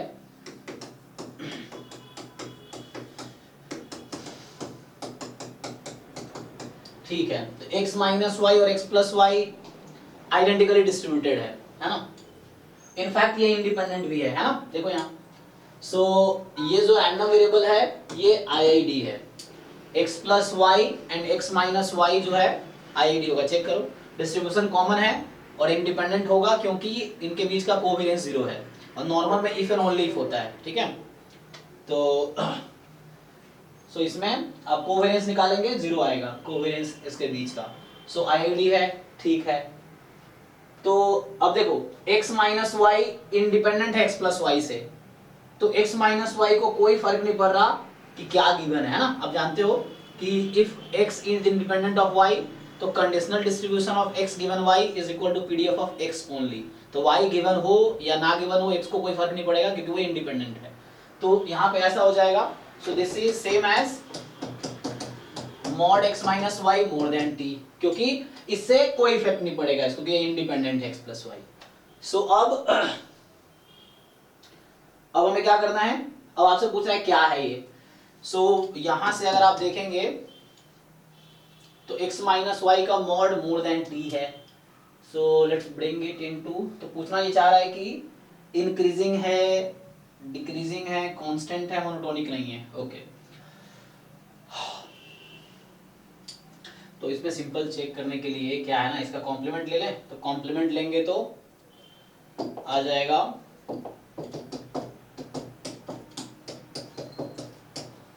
mod x minus y less than equal to t।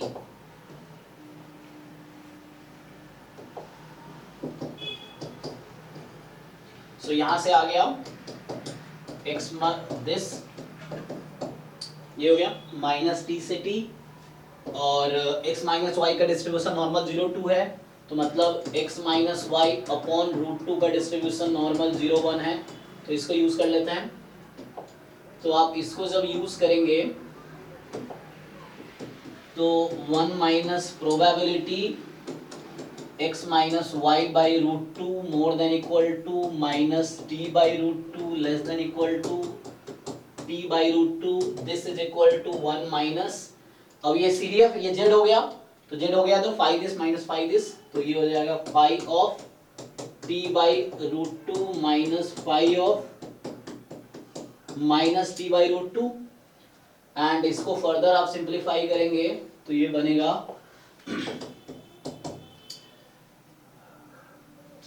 1 minus phi of t by root 2 और ये माइनस माइनस प्लस और उसको लिख सकता हूँ 1 minus phi of T by root 2। So यहाँ से आ गया 2 माइनस 2 टाइम, तो एक काम करते हैं 2 time 1 minus phi of T by root 2। अब आप चेक करो ये फंक्शन gt आ गया। अब ये तो चेक करना आसान है कि फंक्शन इंक्रीजिंग है कि डिक्रीजिंग है। जैसे अगर मैं आपसे पूछूं कि चलो g ऑफ माइनस इंफिनिटी क्या आएगी यहाँ से,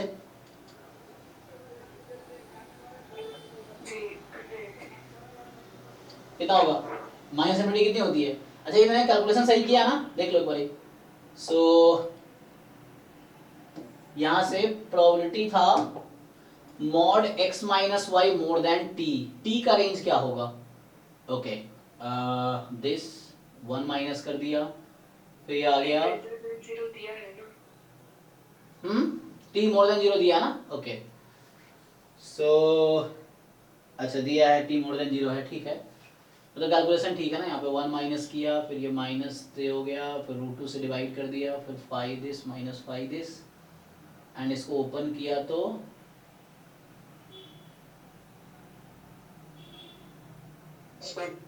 माइनस टी अपॉन रूट 2 को ओपन करेंगे तो हाँ तो बाहर में माइनस है तो वो एक्चुअली 1 माइनस 5 अपॉन होता है, 5/t/√2, तो माइनस बाहर में तो फिर वो प्लस में हो जाएगा। हाँ वो तो ठीक है, मतलब आप ये कहना चाह रहे हैं इसको मैं ऐसा लिख सकता हूँ 2 time phi of minus T upon root 2, ये तुम लिख ही सकते हैं। लेकिन मैं बोल रहा हूँ अच्छा x टेंस टू हम जी माइनस इनफिनिटी कितना आएगा, x tends to minus infinity कितनी आएगी, सही है। सही है ना। तो यहाँ से जैसे तो यहाँ से जो gt हमारे पास g माइनस इनफिनिटी यहाँ से नहीं, ये 2 आ जाएगा। लेकिन मेरा क्वेश्चन ये है, ये तो प्रोबेबिलिटी था लेकिन t हम इनफिनिटी ले रहे हैं ना,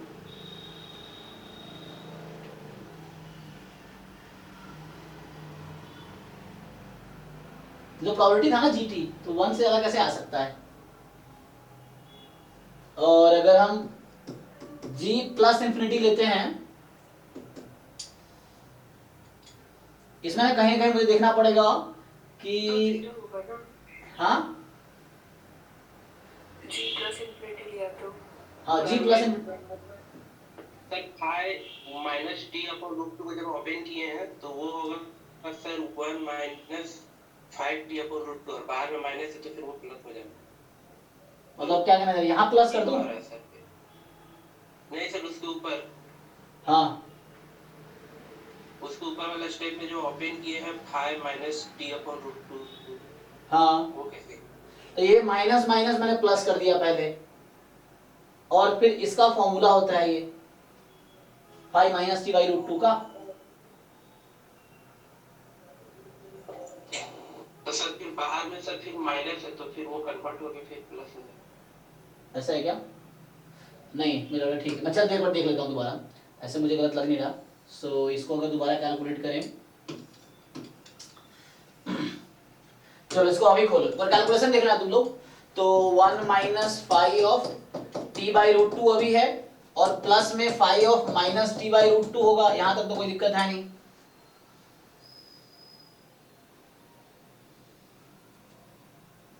सही आएगा सर जैसे ठीक है ना, तो आएगा वही, क्योंकि इसको देखो, इसको लिख सकते हो 5 ऑफ माइनस t/√2, 1 माइनस ये होता है ना फॉर्मूला, तो ये 2 टाइम 5 ऑफ माइनस t/√2 है। छोड़ो इतना दिमाग मत लगाओ। 5x क्या होता है, CDF ऑफ स्टैंडर्ड नॉर्मल का फॉर्मूला क्या है, अच्छा इंटीग्रेशन में लिखना पड़ेगा इसको, तो इट्स बेटर टू, ठीक है। अब ये देख लो, ये फंक्शन इंक्रीज, छोड़ो इतना दिमाग लगाना, हमें ये देखना है कि ये फंक्शन इंक्रीजिंग है कि डिक्रीजिंग है, बस इतना देखो। सो क्या आएगा इसका, तुम्हें पता है प्रॉपर्टी, ये तो माइनस में है ना, तो बोला t जितना, CDF क्या होता है,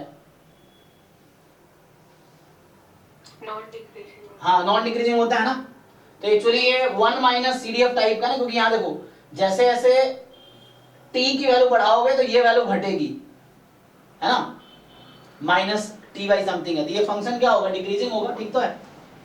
क्या ऑप्शन दे रखा है, डिक्रीजिंग ही होगा, स्ट्रिक्टली डिक्रीजिंग, क्योंकि आप जैसे ये माइनस में है इसीलिए। अगर मान लो जैसे 5x इज इंक्रीजिंग या नॉन डिक्रीजिंग, ठीक है ना, तो 5 minus X with respect to x, 5 minus X is decreasing with respect to x। क्यों? क्योंकि x जैसे से बढ़ाओगे माइनस एक्स उतना कम होती जाएगी, तो 5 उसकी वजह उतनी कम होती जाएगी, ठीक है ना। तो 5x इंक्रीजिंग x के रेस्पेक्ट में, 5 माइनस एक्स डिक्रीजिंग x के रेस्पेक्ट में due to this minus. Okay कोई दिक्कत नहीं। लेकिन एक से पर देखेंगे और इसको हाँ हाँ नहीं होगा, डिफरेंशिएट कर देंगे। हाँ हाँ हाँ वो भी कर सकते हैं, यस। जैसे आप अगर ऐसे चेक करना हो तो इसका डिफरेंशिएशन कर लीजिए, वैसे भी दिख जाएगा, क्योंकि फाई की जो वो है ना, फाई की जो वैल्यू होती है वो 0 से 1 में ही होती है, CDF की वैल्यू 0 से 1 में ही आती है ना, इसीलिए कोई दिक्कत नहीं है, ठीक है, हमें इससे कोई मतलब नहीं ऐसे। तो कैलकुलेशन देखा तो मतलब डिक्रीजिंग फंक्शन है ये। नेक्स्ट जो है कि ये भी हमने पहले सॉल्व किया है, ये क्वेश्चन जो आपने भेजा है क्वेश्चन, क्योंकि ये पुराने टेस्ट का है जहां तक मुझे लग रहा है। ये अभी हम लोग 15 यूनिट वाइज टेस्ट डिस्कस कर चुके हैं और 7 फुल लेंथ टेस्ट डिस्कस कर चुके हैं। आज 8 फुल लेंथ टेस्ट का डिस्कशन है 7 to 9 में, हालांकि टाइम हो गया होगा, 7:30 to 9 करेंगे। तो ये हमने पहले भी डिस्कस किया है। इसका लॉजिक ये है इस क्वेश्चन का, ये जो एक्सपेक्टेशन ऑफ टी जो आपको दे रखा है ना इस क्वेश्चन में, ये एक्सपेक्टेशन ऑफ टी जो होता है वो हमारा आता है, आई थिंक सिग्मा बताया था ना, सिग्मा आएगा, ये है। तो उससे बन जाएगा, अच्छा टी डायरेक्टली नहीं आएगा, उसमें एस का भी रोल था ना, एक मिनट मैं क्या बोल रहा हूँ, डायरेक्टली टी का रोल, टी तो नंबर है, टी तो एक कांस्टेंट है, मैं ये बोल रहा हूँ एक्सपेक्टेशन ऑफ, ये एक फॉर्मूला है, जैसे आप जानते हो कि एक्सपेक्टेशन ऑफ एस स्क्वायर क्या होता है, सिग्मा स्क्वायर होता है। So expectation of S square sigma square है, तो expectation of S square is sigma square, तो यहाँ पे जो आएगा expectation of S into T था, या I think T into S है ना यहाँ पे सिग्मा, एक मिनट यहाँ से क्या आएगा एस बाई टी, हाँ ये जो है ना ये सिग्मा होगा, ये फॉर्मूला है, टी नंबर है, टी जस्ट ए कांस्टेंट है, T is like a constant. ये तो डेराइव नहीं हो पा रहा कि expectation of s by t sigma कैसे हो। हाँ ये फॉर्मूला, ये तुम्हें बुक में मिल जाएगा, मैथ की में भी है, प्रूफ भी कर सकते हैं, मतलब वो थोड़ा कैलकुलेशन है उसमें, प्रूफ भी हो जाएगा, क्योंकि ये कई बार जब पूछता है अनबायस्ड एस्टिमेटर क्या है, तो ये जो s अपॉन टी, टी एक नंबर है, टी क्यों लिखा है फालतू में, मतलब यहाँ पे s अपॉन टी जो है वो सिग्मा है, सो इस तरह से है, तो वो एक्सपेक्टेशन के बाहर चला जाएगा t से। हाँ हाँ वो टी नंबर है, टी जस्ट अ नंबर, तो टी इज अ नंबर, सो उसमें 1 by T expectation of s, ये सिग्मा आता है, मतलब ये e ऑफ s निकालते हो, तो जब आपको जरूरत पड़ती है अनबायस्ड एस्टिमेटर ऑफ s की, तो ये फॉर्मूला है, आपको याद रख सकते हो, जैसे ये होता है, तो ऐसे ही कहने का मतलब ये है e ऑफ s जो आता है वो ये क्वांटिटी आएगा, root under 2 upon n minus 1 gamma n by 2 gamma n minus 1 by 2 into sigma, ये फॉर्मूला आप याद रखो, ये हेल्प करेगा, ठीक है इस तरह से। तो इसलिए हम बोलते हैं s is not unbiased estimator of sigma, s square is unbiased estimator of sigma square. हाँ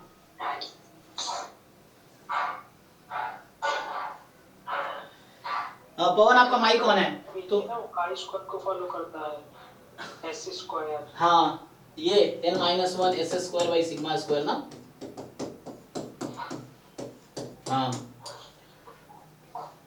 तो रूट ले लीजिए इसका, हाँ मतलब हो जाएगा इसका, अगर y का ही है तो रूट y का तो हम एक्सपेक्टेशन निकाल ही सकते हैं, मतलब इसको कुछ नया नाम दे दो, फॉर एग्जांपल w है फॉर एग्जांपल, हाँ तो इसके रूट का मीन निकाल लो, ये कहना चाह रहा हूँ आप, हाँ बात सही है, अगर प्रूफ करना हो तो हम तो w का तो एक्सपेक्टेशन निकाल ही सकते हैं, तो एक्सपेक्टेशन ऑफ w मतलब n माइनस 1 अपॉन सिग्मा और es, यही है इसका मतलब, w तो मेरा ये है ना, w का मतलब यही है, रूट w लिखूंगा तो ये बाहर आ जाएगा। अब ये अगर लिखना है तो ये चलो बाद में लिखेंगे इसको, मेनली आंसर क्या आएगा, तो आंसर आएगा root under w into PDF of w dw, और ये w चूंकि काई स्क्वायर है तो 0, अब इसको इंटीग्रेट कीजिए आ जाएगा, जैसे प्रूफ अगर करना हो तो इससे आ जाएगा, w क्या है chi square n minus 1, chi square n minus 1 का पीडीएफ हमें पता ही है, सो this is gamma n minus 1 by 2 1 by 2, तो गामा का पीडीएफ लिखिए, यहाँ पे फिर इंटीग्रेशन करना पड़ेगा आपको, ये तो आ जाएगा। हाँ सही है, सही कह रहे हैं आप, है ना, तो मतलब प्रूफ बुक में ही मिल जाएगा, वीके रोहतगी के बुक में भी है, कैसेला बर्गर वाले में भी है, ये उस तरह से फॉर्मूला दे रखा है, तो बस यहाँ से प्रूफ कर सकते हैं। ठीक है भाई, किसका रह गया question, so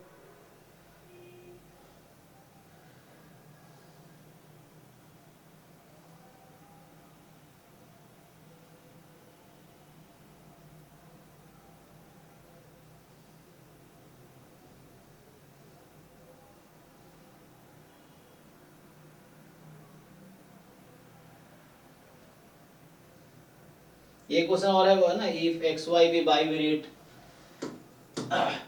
which choose the false statement, X Y bivariate normal है तो 2x प्लस वाई होगा, यस, इसमें क्या डाउट है क्लास में, किसका डाउट है ये, MS202 मानसी आई थिंक, है ना, हाँ जी मानसी, सो क्या डाउट है, ठीक है ना, एक्स वाई नॉर्मल है, जरूरी नहीं एक्स प्लस वाई नॉर्मल होगा, एक्स अगर नॉर्मल है mu sigma square sigma 1 square y अगर नॉर्मल है so x plus Y may not be normal.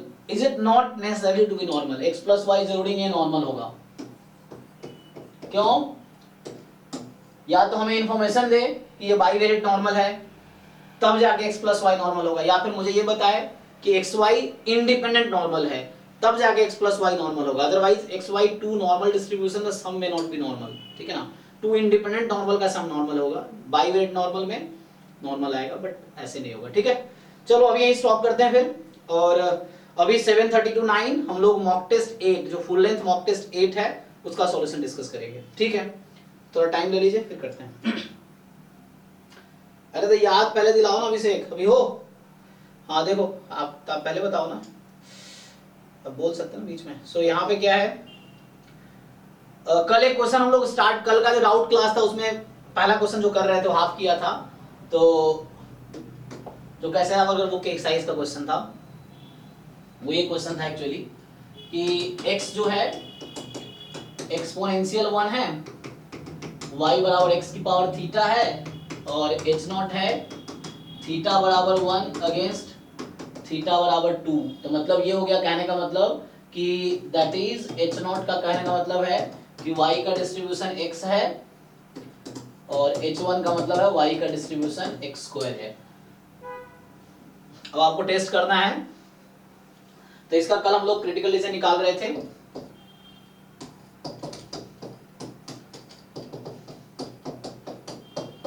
तो यहां से निकल के आया था कि जो फंक्शन निकल के आया था वो ये था, इसने उल्टा लिया हुआ है ना. कैसे लगा मैंने क्या करता है ये लोग LH1 अपॉन LH नॉट करता है जो कि मोर देन इक्वल टू, कोई दिक्कत नहीं है, सेम चीज है. जो मैंने कैलकुलेट किए थे कुछ ऐसा आया था e की power root Y minus Y into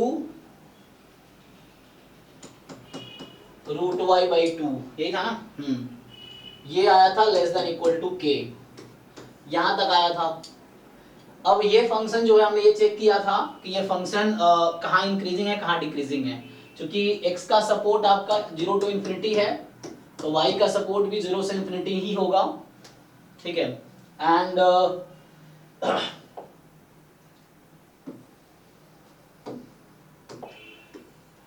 सो यहां से क्या है हमारे पास this is less than equal to k. अब यहां से हमने देखा था कि this function this is increasing on I think 0 to 1 था and decreasing on 1 to infinity था ये फंक्शन. ठीक है, सो तो इससे फायदा ये होता है कि इंक्रीजिंग है तो x की वैल्यू यहां से less than equal to some c1 आ जाएगी मान लो, एंड यहाँ पे इसके करस्पॉन्डिंग जो होगा x more than equal to c2 हो जाएगा. एक्सप्लिसिटली आप फाइंड कर नहीं पा रहे हैं इसको, ये चीज है. सो ये दोनों पार्ट इसमें आएगा. अब आपको सॉल्व करना है तो अल्फा जो है प्रोबेबिलिटी ऑफ रिजेक्टिंग किसने कैसे सॉल्व किया है ना. अल्फा क्या है तो इन्होंने जैसे लिया है c नॉट c1, चलो मैं ऐसे ही इनके हिसाब से कर देता हूँ. तो यहाँ c नॉट ले रखा है, यहाँ c1 ले रखा है. तो x less than equal to c naught given h naught is true plus x more than equal to c. यहाँ तक हमने कल किया था सॉल्व, है ना, यहाँ तक. फिर x more than equal to c1 when theta is equal to 1. अब यहाँ से मेनली c नॉट और c1 फाइंड करना है आपको. सो ये क्रिटिकल पॉइंट टाइप का है. जैसे मैं रफली अभी जैसे समझाने की कोशिश करूँ कुछ ऐसे ग्राफ बना देता हूँ. तो कुछ इस तरह से मान लो यहाँ c1 है यहाँ c नॉट है. तो ये जरूरी नॉर्मल ही होगा, मैं जस्ट ग्राफ बनाने के लिए ऐसा बना दे रहा हूँ. आप वैसा समझ सकते हैं, कुछ एक्सपोनेंशियल ग्राफ समझ लो तो वैसा है. तो रफली कुछ भी है ना, इसका ग्राफ बनाना हालांकि मुश्किल है तो मैं जस्ट एक समझाने के लिए कुछ ऐसा बना देता हूँ ग्राफ. मान लो कि इधर नंबर c1 है इधर नंबर आपका c नॉट है. सो ये आपका क्रिटिकल पॉइंट है, रीजन मतलब ये रिजेक्शन रीजन है, ये चीज है. तो इस बीच की प्रोबेबिलिटी कितनी होगी 1 माइनस अल्फा, क्योंकि टोटल अल्फा मतलब दोनों साइड अल्फा है. सो यहां से काम करो अल्फा बाई टू कंसीडर कर लो. इसने क्या किया है, जैसे इसने इक्वेशन बनाए हैं और दोनों पे वैल्यू इक्वेट किए थे. यहां से क्या आ जाएगा देखो, अल्फा आपका 0.10 था, ये कितना आएगा, चूंकि x आपका एक्सपोनेंशियल है थीटा 1 पे, तो 1 माइनस ई की power minus c nought, and ये मोर देन है तो ई की पावर माइनस सी वन। एक इक्वेशन तो ये आ गई, और इसको सॉल्व करने के लिए एक इक्वेशन और चाहिए आपको। लेकिन दोनों क्रिटिकल पॉइंट है ना। तो यहाँ पे क्या कर रहा है, ये इन दोनों को इक्वेट कर रहा है। आप अगर देखोगे तो क्या कर रहा है ये कि एल, इसको क्या लिखता हूं मैं, है ना, theta naught upon theta one है, समझो। सो ये जो आपका है theta naught upon theta one, यही है ना, लेस देन इक्वल टू के, यही चीज है। तो यहां से जो आएगी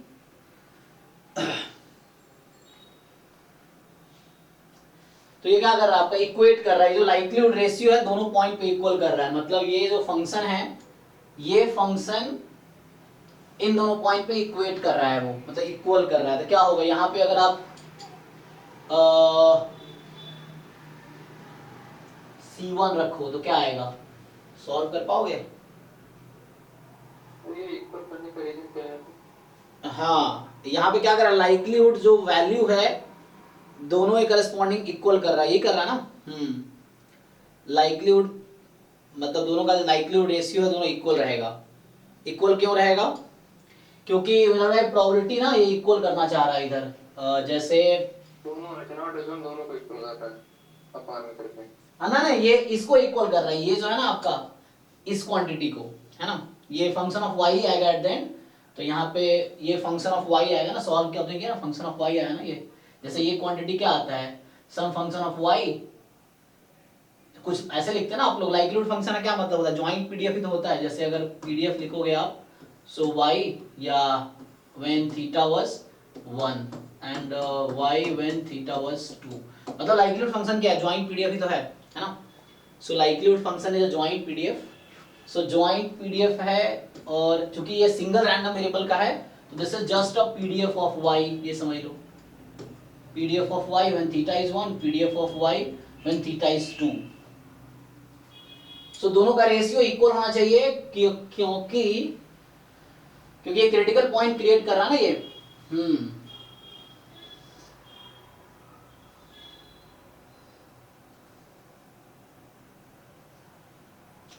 corresponding to both critical point, जो आपका वैल्यू होगा उसका, है ना, यहाँ से तो C1 C0 बाद में आएगी, किसकी वैल्यू आई है तो उससे आ जाएगी। अब आगे सॉल्व तो कर ही लोगे, मेन तो यही है।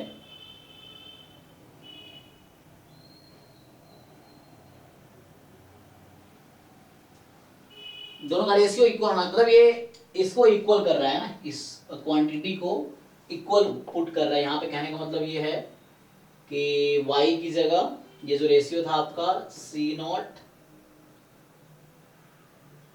अपॉन, सर ये क्वेश्चन कहाँ है सर?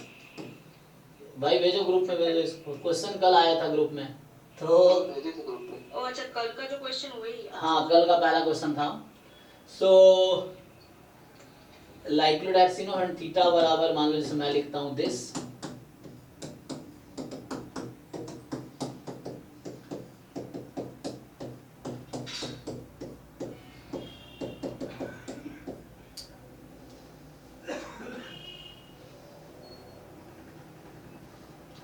सो likelihood ratio under H0 upon H1 है, दोनों पॉइंट पे इक्वल कर रहा है। मेरा इसलिए कर रहा है क्योंकि ये दोनों क्रिटिकल पॉइंट जनरेट कर रहा है ना, इसीलिए।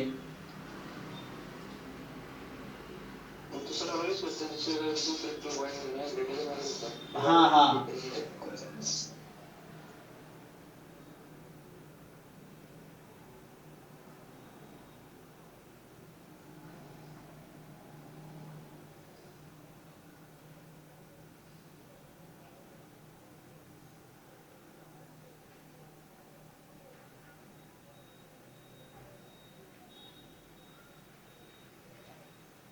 अच्छा ये बताओ यहाँ पे हमने क्या किया है, यहाँ पे हमने ये तो चेक किया ना। अच्छा ये मतलब ये y के टर्म में लिखता हूँ, नॉट x के टर्म में, क्योंकि हम y में काम कर रहे हैं, नॉट x में। तो ये हम y में काम कर रहे हैं ना, y less then C0, y less then C2। ये x की जगह y कर सकते हो ना, थीटा 1 है तो y कर दो। क्योंकि हमारा ना हम एक्चुअली काम y में कर रहे हैं, क्योंकि हमारा इसके करस्पॉन्डिंग काम करना है।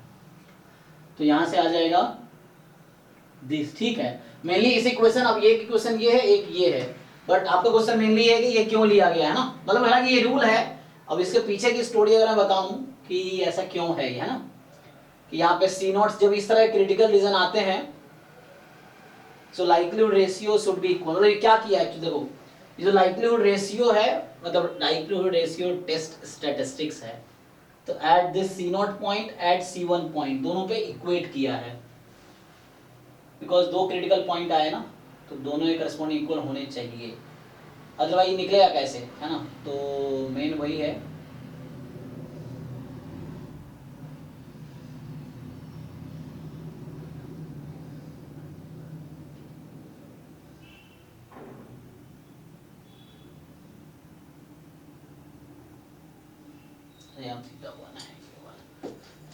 ठीक है ना।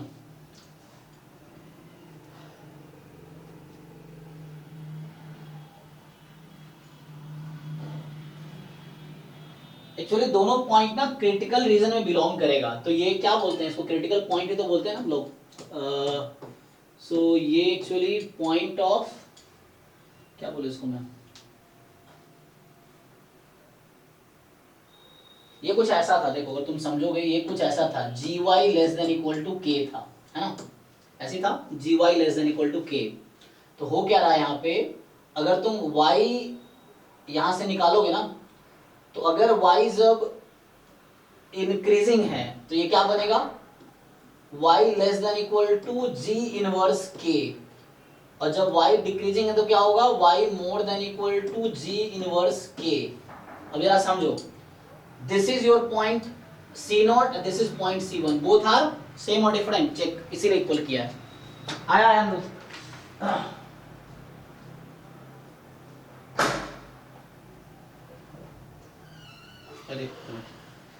सी मैं क्या बोल रहा हूं, देखो फिर से,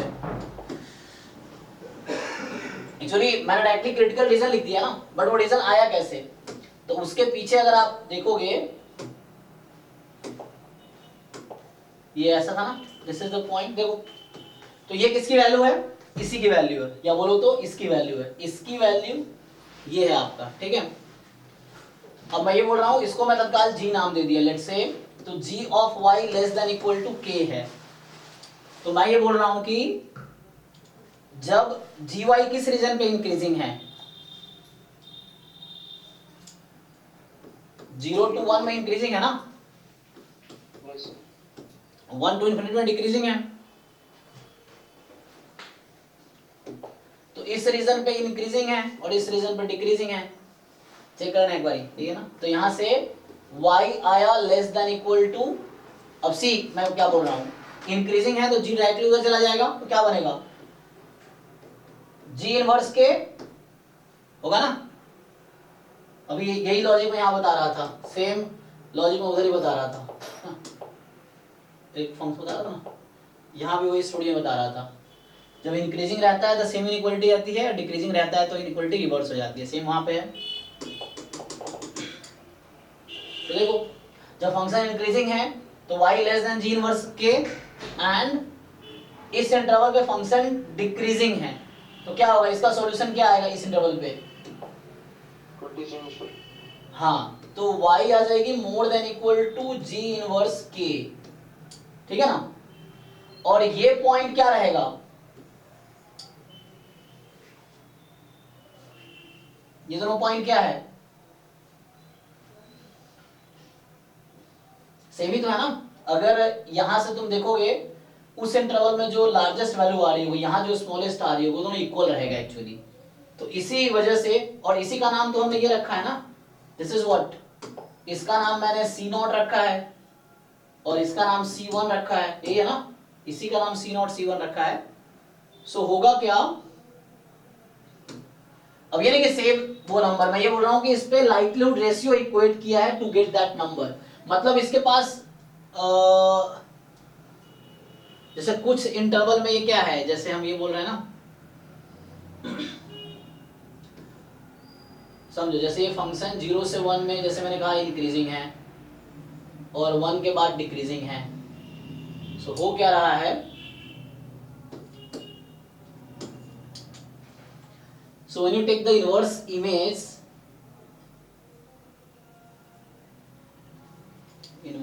जब लेते हो तुम तो क्या करते हो,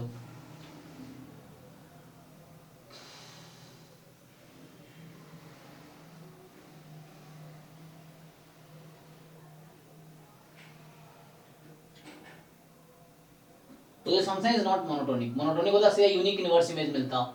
हाँ देखो, जैसे यहाँ पे एक नंबर तुम y फिक्स करोगे, so you will have two inverse images, right? Okay, so you will have two inverse images corresponding to that one y.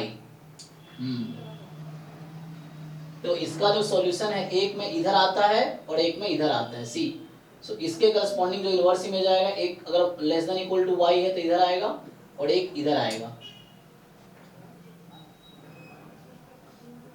ठीक है ना। सो पॉइंट ये है कि this both C0 and C1 ना will generate same y, that's y, ठीक है। ये दोनों C0 C1 क्या है, इनवर्स इमेजेस है, टू डिफरेंट इनवर्स इमेजेस है सेम y का। ये ग्राफ दिख रहा है आप लोगों को, देख लो फिर से। सो अगर मैं रफली बनाने की कोशिश कर रहा हूं, सो ये फंक्शन इंक्रीजिंग था फिर डिक्रीजिंग हो गया, रफली देख लो। तो मैं ये बोल रहा हूं, if this is your y, so if you take the inverse image, so this is your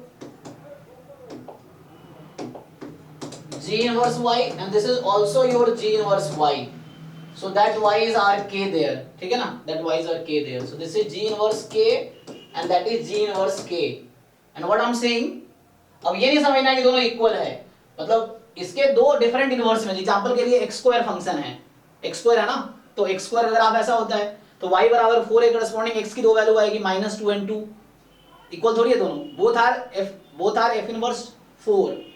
अगर fx बराबर x स्क्वायर है तो f इनवर्स 4 क्या होगा, it has two solutions -2 and +2, both are not equal, तो इसीलिए इसका नाम हमने रखा है C0 और इसका नाम रखा है C1। अब तुम ध्यान दो, corresponding to C0 the function will take same value, है ना, g of C0 and g of C1 same आएगा डिफरेंट आएगा,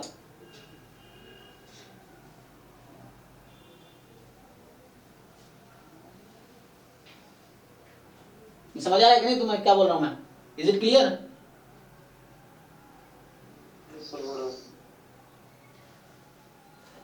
अरे मेरे भाई मैं ये बताओ, जैसे चलो ये एग्जांपल ले लो, मैं एग्जांपल लेता हूं y बराबर 4 माइनस एक्स स्क्वायर का, ठीक, या तो 4 माइनस एक्स स्क्वायर में रख दो है ना, कुछ s को बढ़ा दो, आगे कुछ ऐसा ले लो,